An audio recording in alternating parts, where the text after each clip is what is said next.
Welcome to the Progressive American. My name is Connor Kelly, a freelance writer, political commentator, and most of all, the proud host of this bi-weekly podcast, where I discuss the nation's news from a progressive perspective. Today we are talking about Trump's anti-Semitism, Dinesh D'souza's conspiracy theories about the 2020 election, the Illinois gubernatorial debate, and much more. With that out of the way, let's get into the news. Earlier this Sunday, former President Donald Trump went on an unhinged rant on his website TruthSocial, where he effectively argued that Jewish people should be more grateful for his contributions to negotiations with Israel and his treatment of the Israeli government. Trump's comments play on age-old tropes of dual loyalty towards Jewish people. Said dual loyalty has been a long-standing way to assess and assert that Jewish people's loyalty is insufficient relative to the population of the United States. In his post, which still remains up on TruthSocial, the former president wrote, quote, "No president has done more for Israel than I have. Somewhat surprisingly, however, our wonderful evangelicals are far more appreciative of this than the people of the Jewish faith, especially those living in the United States.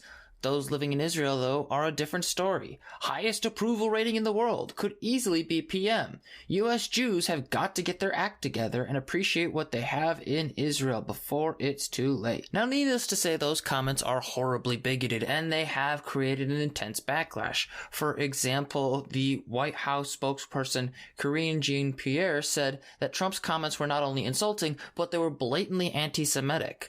These tropes of prejudice and dual citizenship are not new, and the fact that Trump really was talking about it in this way, it really is illustrative of his view of the value of Israel and really the value of Jewish people in the United States. Nor is it the first time that Donald Trump has said something anti-Semitic, or at the very least leaning anti-Semitic, surrounding Israel. In 2021, former President Donald Trump stated, quote, "Jewish Americans either don't like Israel or don't care about Israel," also suggesting that evangelical Christians, quote, "love Israel more than the Jews in this country," unquote. And even then, those comments came in addition to previous comments he made about Israel controlling Congress, saying, quote, "Israel literally owned Congress 10 years ago, 15 years ago, and today it's almost the opposite."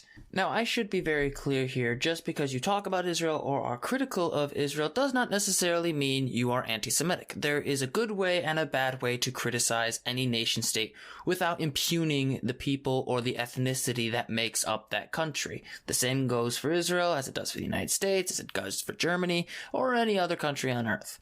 However, when it comes to the way Donald Trump talks about Israel and how Donald Trump's tweets and comments have really developed to show his view, it's remarkably entitled. It's remarkably entitled in that Donald Trump seems to view his relationship with Israel and by extension Jewish Americans. To Trump, he does something nice for Israel, and American Jewish people are supposed to repay him with some element of loyalty. But the fact of the matter is, Trump can't guarantee their loyalty because he truly doesn't understand what Jewish Americans seek in their politics, because he's not actually listening to Jewish people. He's listening to Christian evangelicals and imposing their view onto Jewish people as if they were interconnected to the Christian right. But the fact of the matter is, Jewish Americans and Jewish people in general are their own political and cultural force. Nobody is entitled to their suffrage or their influence in terms of their participation in the public.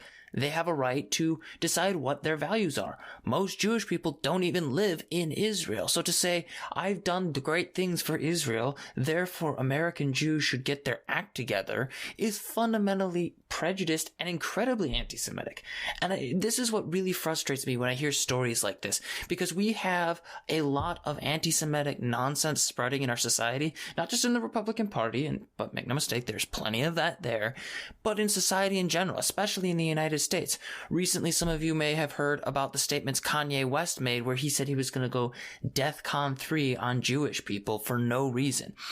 And yet, there are Republicans who still defend him. Now, I will go into that in my future article on my website, but that kind of rhetoric is spreading, and it is especially damaging when somebody of particular influence like Kanye West does it, but it's even worse when a former president does it and tries to tie it to some sort of religious entitlement to support from an entire ethnic group.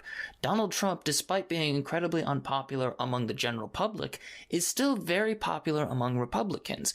He is the de facto leader of a major United States political party. He has global influence in terms of his financial connections to numerous other countries across the face of the earth. So when you have him making these comments, others making these kinds of comments, repeating them ad nauseum, and never being held to account for them, there is an incentive to keep doing it. And that is particularly dangerous when you consider that anti-Semitic hate crimes continue to rise in the United States and globally. Whether or not Trump knows it, whether or not he is willing to accept this, his language and his rhetoric does have an effect. And I want to be clear, I'm not blaming Trump for all the anti-Semitic violence that we are seeing in the United States. He's just one man. But he is still the former president and bears responsibility for his conduct and how he chooses to respond to these kinds of things. So here is what I suggest. If we are to truly deal with anti-Semitism, and I don't just mean within one party or the other, although I would argue that the Republican Party has a much bigger problem with it than the Democratic Party does, but that's a whole nother thing. If we are to actively deal with anti-Semitism as a political force in society, we need to stop treating it like it's just some one and done thing that is very old. We need to start thinking of it in terms of it being a long-standing sickness on the mind, the collective mind of the American public and the globe, one that needs to be cut out by calling it out in our institutions, in our public figures, so we can make sure that this doesn't happen again or get worse for future generations. Now, personally, when it comes to Trump, I highly doubt that there are going to be Republicans who are going to willingly go after Trump and say he's anti-Semitic, because the evangelical base of the Republican Party will inevitably point to Israel and all sins will be forgiven.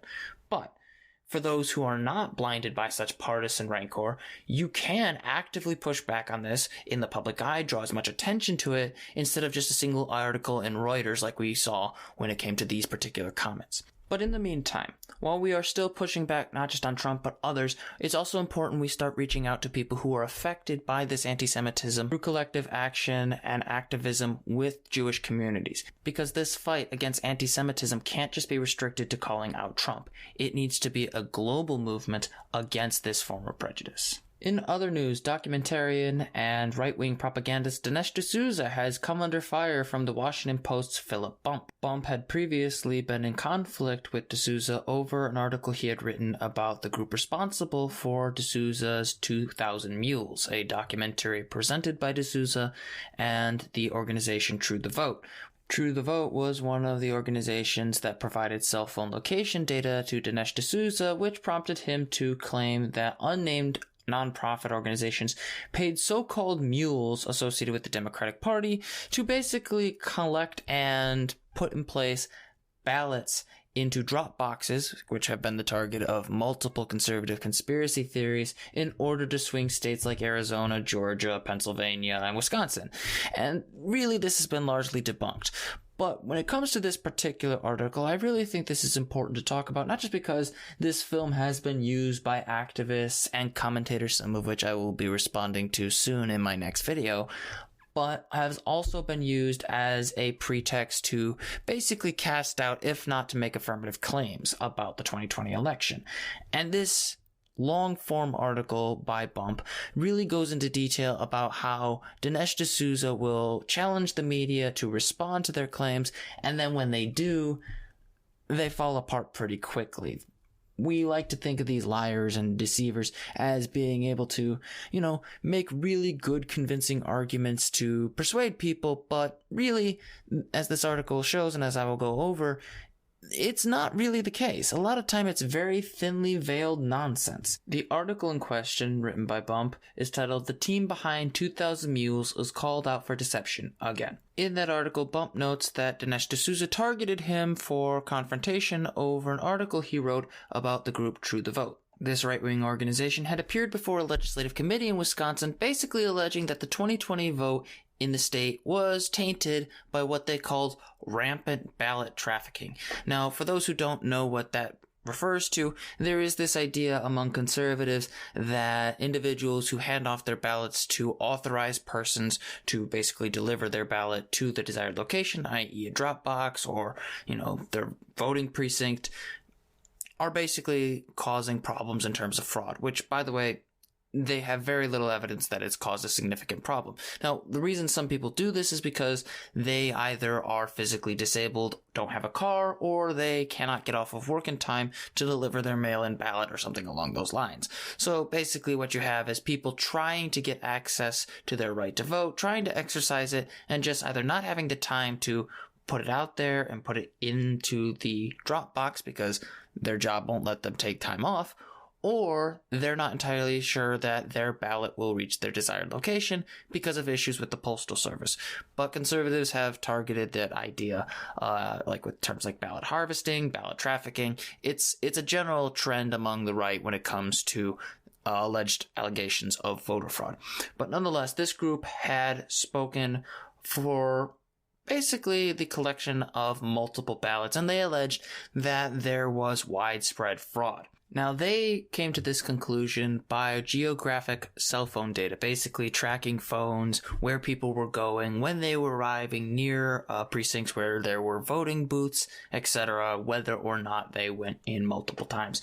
Now, the problem with this, as Bump notes, is that A, they're misusing how this data is collected because, for one, you can track where a phone goes and where a person is walking, but you don't necessarily know what they're doing when they're in that location, so it's not really a direct evidence of supposed fraud or even ballot harvesting. And that becomes important because this same group is the main source of support for Dinesh D'Souza's argument in 2000 Mules. And so any attack by, say, Bump on this organization and its methodology also is an attack on Dinesh D'Souza's video. And that is precisely what prompted Dinesh D'Souza to demand that Bump watch the movie. Now, Mr. Bump, according to this article, did in fact watch the movie and did a detailed takedown explaining that not only did the geographical tracking data that Dinesh D'Souza presented didn't provide any direct evidence of a single individual entering and putting ballots into drop boxes multiple times, but the only map that they had that was supposed to represent that fact, alleged fact, was actually fake, and the organization True the Vote had actually admitted as such through one of its representatives by the name of Greg Phillips. Bump also interviewed Dinesh D'Souza in the pursuit of his investigation and challenge that Dinesh D'Souza presented to him, and not long after that investigation, NPR found some rather interesting things about that organization that Dinesh D'Souza got his information from. In particular, True the Vote had previously claimed that their data analysis had helped solve what they called a cold case murder in Georgia. The murder in question was the murder of a young girl in Georgia, and True the Vote claims that they were responsible in part for uncovering evidence against the murder. However, when NPR actually went to investigate, they found that True the Vote didn't contact police until several months after the arrest of the perpetrator took place, meaning they had no direct influence on whether or not this person was being investigated, charged, and taken into custody. So in other words, one of the main bases of the True the Vote's credibility has been erased by their own admission because all NPR had to do was ask True the Vote representatives if they had played any role, and they admitted that they did not. And yet, Dinesh D'Souza and the producers of 2000 Mules used this organization's data uncritically and took their claims to credibility without so much as a hint of skepticism. And this complete lack of critical thinking about organizations like True the Vote is part of the reason election officials, both Republican and Democrat, have disregarded Dinesh D'Souza's claims. In fact, an election board in Georgia rejected claims made in the film, including one that claimed a man was one of the few depicted as dropping off mail-in ballots. Now, Dinesh D'Souza and his ilk were particularly inclined to argue that this person was doing so on behalf of the Democratic Party, manipulating ballots, etc., etc. Well, it turned out that that was not the case, and he was actually gathering the ballots of his family members to help them get their ballots to the proper location, which is completely legal under the law. But you won't see that in any correction by Dinesh D'Souza. And to make things worse, the Arizona Attorney General released a letter on October 14th, 2022, basically suggesting that they're going to be investigating the organization for its desire to raise money and its efforts in pursuit of that desire, many of which have very clear issues that the Attorney General in Arizona will be investigating, particularly false advertising, false claims. Basically, they're concerned that this organization has a tendency to misrepresent the 2020 election and use that as a pretext with misrepresenting the purposes of their organization to make money. Now, there are plenty of other embarrassments to True the Vote and really Dinesh D'Souza's credibility, generally speaking. His previous filmmaking, particularly on the Nazis and on Reconstruction, have all been remarkably ahistorical, completely devoid of facts. It's not new that this guy has lied or misrepresented information in the past. But when it comes to this particular case, I think it's important to point out that when it comes to propaganda, particularly Dinesh D'Souza style propaganda, it's actually very easy for people to pick apart the lies if they're patient. A lot of times we like to think that propagandists are super intelligent, they're very good at hiding information, making it very hard for us to find the truth. But the thing is, most of the time, they're just omitting information, twisting certain information to fit their narrative, and they're very good at framing. It's not that they're smarter than you or that they have access to more information than you could possibly get from your computer. It's that they know how to get you to stop looking in the first place. You've got people who will, go on the news, go on podcasts, and they will dress themselves up as experts, as very well-rounded people. But 9 times out of 10, they have an agenda. And you could argue I have an agenda. I mean, the show's called The Progressive American. I'm very open about that. But when it comes to actually addressing claims and information, I think it's important when we look at people who make conspiracies in particular, because conspiracies intentionally obfuscate traditional institutions that provide information, we need to look at them and think, is this person just a straight up BS liar? Or do they present themselves in a way that suggests that they are incapable of looking for alternative sources of information that contradict their thesis? The first one means that they are, serving an agenda. They don't really care about the truth. The second one suggests that you shouldn't listen to them for anything, because at that point, you know that this person is not only hurting themselves intellectually, but they're hurting you. So when it comes to Dinesh D'Souza and 2000 Mules, I may make a video going into more detail. But I want people to remember, these liars, these propagandists, these partisan hacks, they are not better than you. They have never been better than you. They just know how to manipulate the game when it comes to presenting information in a way that makes you not want to look further. And if you ever want to really overcome them, if you really want to overcome lies in general, never look for a conclusion in any single source of information. Look for a conclusion in a multitude that challenges your preconceptions. Because the moment you do that, you become infinitely more free than any other political activist, any political hack, or any other commentator. In foreign policy news, former Prime Minister of the UK, Liz Truss, has resigned from her position, making her one of the shortest tenured prime ministers in the United Kingdom's history, serving only 45 days, despite framing herself as the ideological incarnation of Margaret Thatcher. Truss proved herself to be an ideologically and politically incompetent stateswoman who lacked the ability to organize her own party to her support and to her agenda. She hoped to bring in a new era in the post-Brexit environment, but much like the political dysfunction of the Conservative Party bringing down her predecessors, she too was brought down from within. Her resignation this Thursday was yet another example of the humiliating incompetence of the English Conservative faction within the Parliament. Despite advocating for austerity politics, attempts to make workers work more, and to slash taxes for investors and corporations, all things that Conservatives in the United Kingdom support, she was unable to rally her people to support that agenda in an effective manner. In less than 2 months, Truss scrambled to reverse herself, and she was forced to abandon her supply-side trickle-down economics plan for economic growth in the United Kingdom. In fact, she had to remove multiple top ministers within her administration, and she was even forced to cut her own plan to have tax cuts for high earners in order to save face, since her party would not support it adequately enough to get it through. Now, the reason I bring this story up is because for the last several years, the Conservative Party in the United Kingdom has had a very strong influence on the Parliament. They have been the ones in control, largely in the face of Labour opposition and even Liberal opposition to some extent.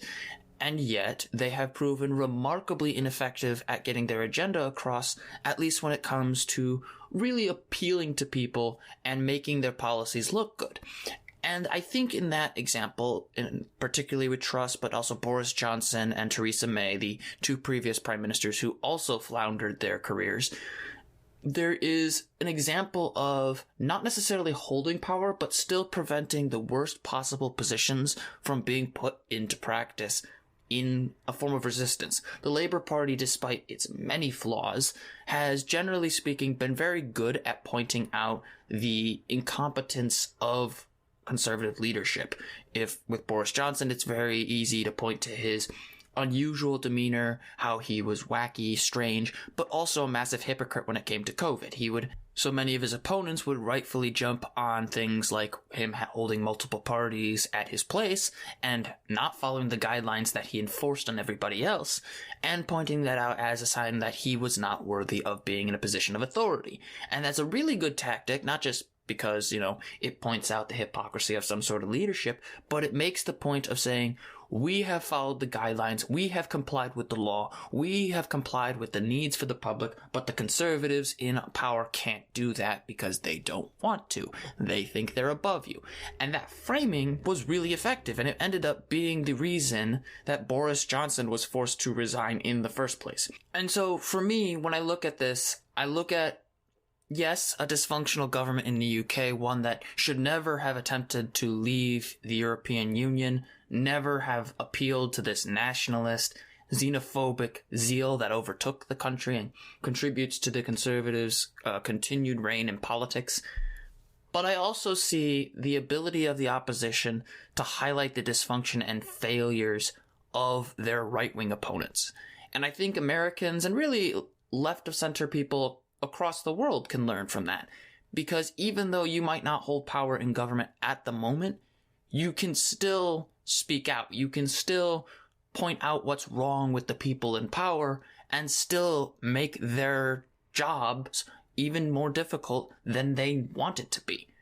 Part of really winning politics isn't always like winning elections, although that is incredibly important. I'm not saying just stay home and just talk crap about the opposition. Part of winning in politics is being able to say, hey, I might not hold that position, but I can tell you what's wrong with the people in that position, and I can spread it around as much as possible and make them seem as horrible and cruel or incompetent as possible. Now, of course, I'm not saying you just go and lie about these people. I mean, you have to have some basis in reality, because otherwise, eventually somebody's going to figure out you're lying and you're going to lose your credibility. But when it comes to what's happening in the United Kingdom and how Conservatives have really failed to adequately frame their platform, it's a perfect example of what can happen for people to basically oppose conservative authority even when they don't have the legal authoritative means to do so. And my hope is that when Americans or other left-wing people see that, they will take that as an example of hope, of the ability to really make change even from outside the halls of power. Alright everybody, I'm going to be going on a real quick break, but stick around. After the break, I will be talking about Darren Bailey and Governor Pritzker's debate, as well as Senator Lindsey Graham being forced to testify about his involvement in 2020 conspiracy theories and attempts to change the election outcome. Don't go anywhere. And we are back. Turning to more domestic news, Senator Lindsey Graham has been told that he must appear before a Georgia grand jury investigating possible attempts by the former president and his allies to disrupt the state's 2020 presidential election. Prior to the federal appeals court's ruling, Senator Graham's lawyers attempted to ask the court to block a subpoena from Fulton County District Attorney Fani Willis, arguing that a sitting senator is exempt from such investigations and obligations.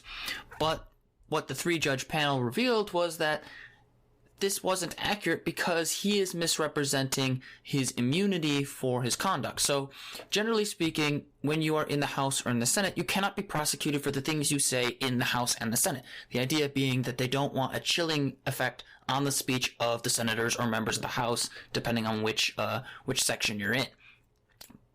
Graham, by extension, is effectively attempting to take this legal protection and apply it to his conduct outside the Senate chambers. So basically, he's applying a protection that shouldn't be applied in the first place. In their order, the court said, quote, Senator Graham has failed to demonstrate that this approach will violate his rights under the speech and debate clause, unquote. The speech and debate clause, of course, is the aforementioned protections that will allow him to be safe when talking in the Senate. But again, since he's no longer being addressed for his comments in the Senate, they don't apply. Now, it is worth noting that Senator Graham can appeal this decision, and I wouldn't be surprised if he was willing to do that right off the bat. But so far, it seems like this order stands. Now, the reason I bring this up is because there are a lot of investigations into people around Donald Trump and his allegations that the 2020 election was rigged. Lawyers like Rudy Giuliani, John Eastman, and Boris Epstein are all being targeted for their involvement in some of the schemes, the claims they made, a lot of their actions in terms of trying to overturn the elections through the legal systems, many of which are likely illegal, are part of a larger movement to try and encapsulate what exactly did Trump and his allies want to do. Were they attempting to really address election security, or were they really honestly interested in the state of our elections? Or what's much more likely, they were blinded by their partisan fervor and their shock at losing the election in the first place, that they were willing to go to extreme legal means to overturn the will of the people. And if this investigation brings any such evidence out, it could very well be a massive problem for Trump and his allies, because it would also show that they don't actually care about the institutions that they claim to protect. And while I am not certain if Lindsey Graham will actually have to testify or even comply with many of the legal requirements, we've seen this before, Trump allies tend to get away with a lot, I do hope that the Department of Justice and the institutions that are pushing for investigations across the nation against Trump and his allies continue to keep pushing, because at the very least, it should be a matter of public concern of whether or not a former president and his allies and members of the United States Senate were involved in an effort to overturn the election at the great disrespect to the American people's will and the consent of the governed. And if they can prove that, then we have a really honest refutation of every single pseudo-patriotic thing that Donald Trump said, every single super patriotic argument that these reactionaries promoted, and really a full-blown refutation of the idea that Donald Trump and Trumpism was ever a good idea for the American body politic. In other news, Governor Pritzker and Illinois State Senator Darren Bailey hit it off for their second debate earlier this week, where they discussed everything from the Safety Act to the possibility of Governor Pritzker running for president to the response to COVID-19 that is still ongoing. Though the debate was largely a rehashing of the previous debate and some of the themes therein, it was still a very interesting dynamic, because you not only saw a much better performance by Governor Pritzker against Senator Bailey, but you also got to see a sense of what happens when there isn't an audience to sort of reflect on the rhetorical tricks of the people in the debate. So for those who didn't watch the first debate, which took place at Illinois State University, there was a lot of rhetorical trickery by both candidates. I would argue Bailey more than others, but both of them engaged in this weird appeal to the audience. And even though the audience was supposed to not clap until the end of the debate, they would readily clap throughout the debate when one of their candidates hit their desired talking point. And that was something that was a consistent problem. But with the second debate, what's interesting is the moderators were smart enough not to include an audience, which meant that they could actually keep going and pressing the candidates about what they were talking about. So, for example, when they were talking about the Safety Act, Pritzker was pointing out in the first debate that he would like to make some amendments to the act, but he never specifically went into what that would actually be, like what those would actually be. In the second debate, they did actually go into details about, like, Governor Pritzker, what do you actually want to see done? And again, he did evade to some extent, but it was interesting to see them actually bring up Democratic activists and legislators who were trying to make amendments and seeing whether or not Pritzker would support them when some of his own party members would not support them. So it was a very interesting dynamic. But to get to more of the substantive elements of the debate, I want to kind of focus back on the Safety Act. But for those who are unfamiliar with the Safety Act is basically an attempt to reform the criminal justice system within the state of Illinois and how cash bail plays into a sort of classist and racist way of handling, processing alleged criminals. Because again, you're not technically a criminal until you're convicted, because innocent until proven guilty.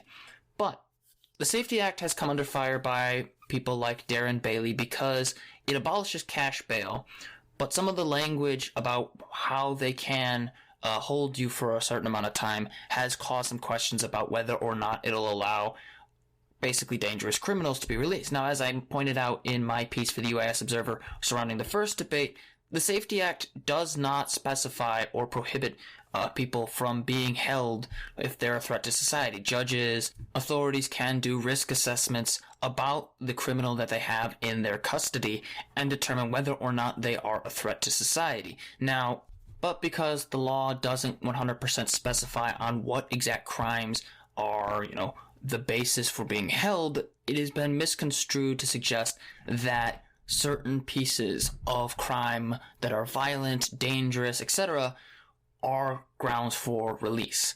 And I want to be very, very clear. They have made this argument that this is a purge law. Throughout that debate, Darren Bailey made this point over and over again by taking anecdotes and really never actually demonstrated whether or not the law itself was responsible, rather than the administrators of, considering these people a threat to the public life. So he named off a couple of criminals, one in particular who had a history of committing murder, who was released. And one of the things he argued was that the board that was established by this law were releasing this person because the law allowed people to be released even if they were a threat. But again, the discretion of authority figures has always had the power of risk assessment. That board could very well make an assessment and say, yeah, this person has a history of violence, they have a history of murder, therefore they should be held in custody until they are going to be facing a jury of their peers in a court of law.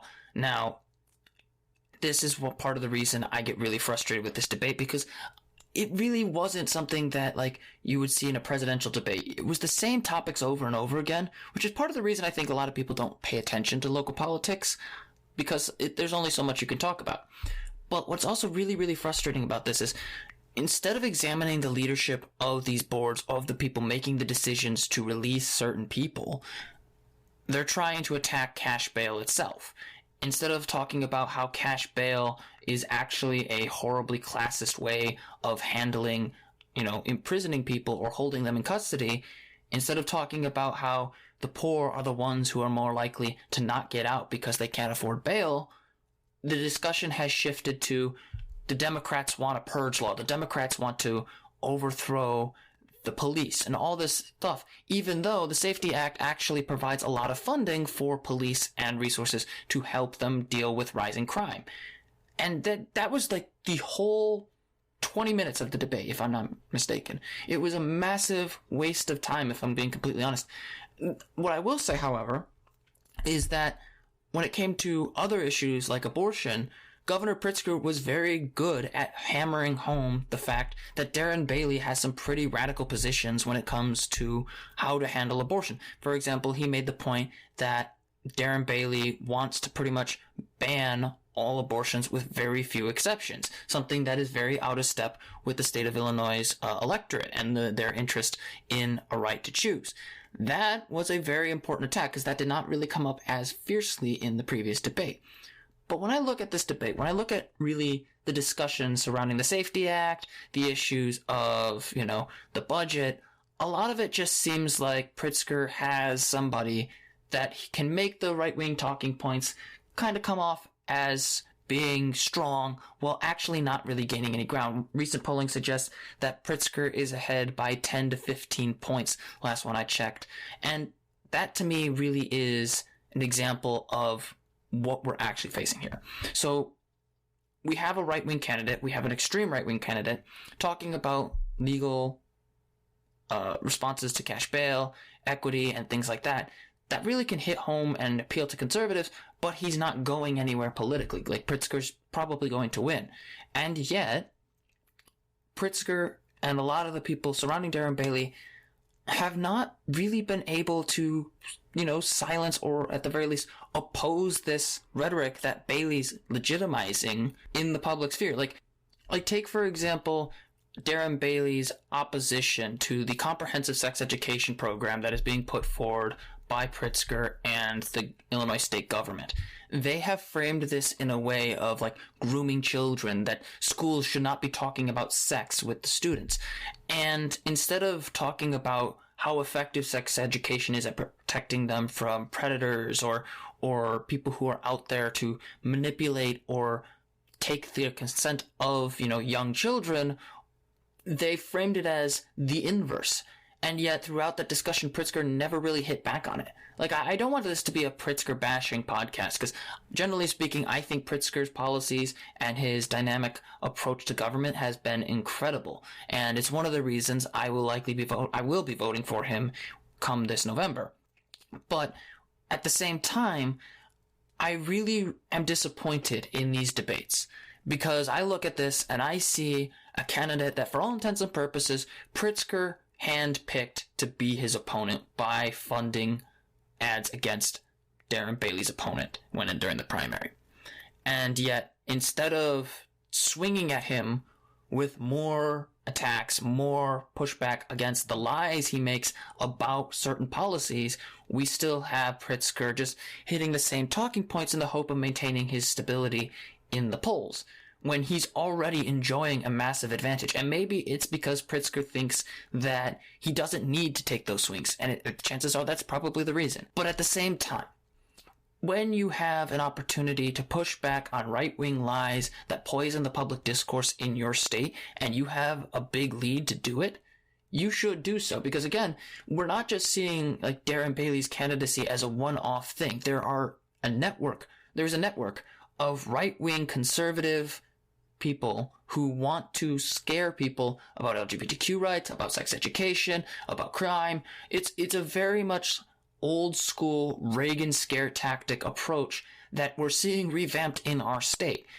And yet, there's very little pushback. Like, I've been talking about this before on my show with Holly Hootman, where she was an activist who was basically dealing with Awake Illinois as well as problems within the DuPage County Democratic Party.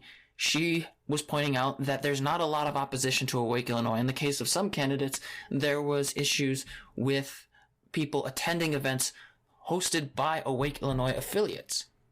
So for me, this debate and the last two debates have been less of an example of what they're actually talking about in policy, but more so an example of Democratic leadership in the state of Illinois not adequately dealing with the claims and rhetoric posed by right-wingers in how they talk about Illinois. And it will bleed over into the national, because one of the things that Republicans love to do is attack Illinois and its politics and pretend like Illinois is the worst place on earth, even though there's plenty of problems with the state. They like to use that as a symbol of corruption, democratic corruption. They like to use that as a pretext to attack other things on the national level. And it feels to me, at least, that with these last two debates, and really the Democratic organization in Illinois as a whole, there isn't enough of a pushback about this. Just labeling it misinformation, just talking about it as in Darren Bailey's far right, you should vote for me, is not sufficient. Especially on comprehensive sex education, talking about how important it is for young people to understand what's happening to their bodies as they grow and be educational and be professional about it is an important point that needs to be hashed out in the public sphere. And yet, throughout these last two debates, we have seen none of that. So my hope is that after this race is over, after Darren Bailey is hopefully defeated, we will be able to take a look at what these right-wingers were lying about, and we'll see more from Governor Pritzker and other Democratic activists saying about these lies, because these lies don't go away. If you repeat them over and over again, they will infest the body politic until you can't get rid of them. All right, everybody, I'd like to first thank you all for joining me today, but I have one last announcement before I go. Some of you are likely aware from the discussions I've had about my podcast and the YouTube and the newsletter that I do tend to upload videos for your convenience. Well, recently I've decided I'm going to be working on a video responding to a person I know personally who also has a show based out of Bloomington Normal on Cities 92.9. So the video is going to be a response to one Kevin Ferris, somebody I grew up with, a conservative activist, and the president of the Illinois State University Turning Point USA chapter. And I'm going to be talking about Mar-a-Lago and the raid that was involved there and some of the discussions that he has had in the past about it in a podcast several months ago and why there's so much problems with it. So keep an eye out for that because that will be out this coming week on progressive-american.com as well as the Progressive American YouTube channel. If you enjoyed this podcast and consider subscribing to the show, go to youtube.com/The Progressive American. You can find us there, or you can check me out on Twitter at prog_American. Thanks again for watching, and I hope you all have a wonderful day.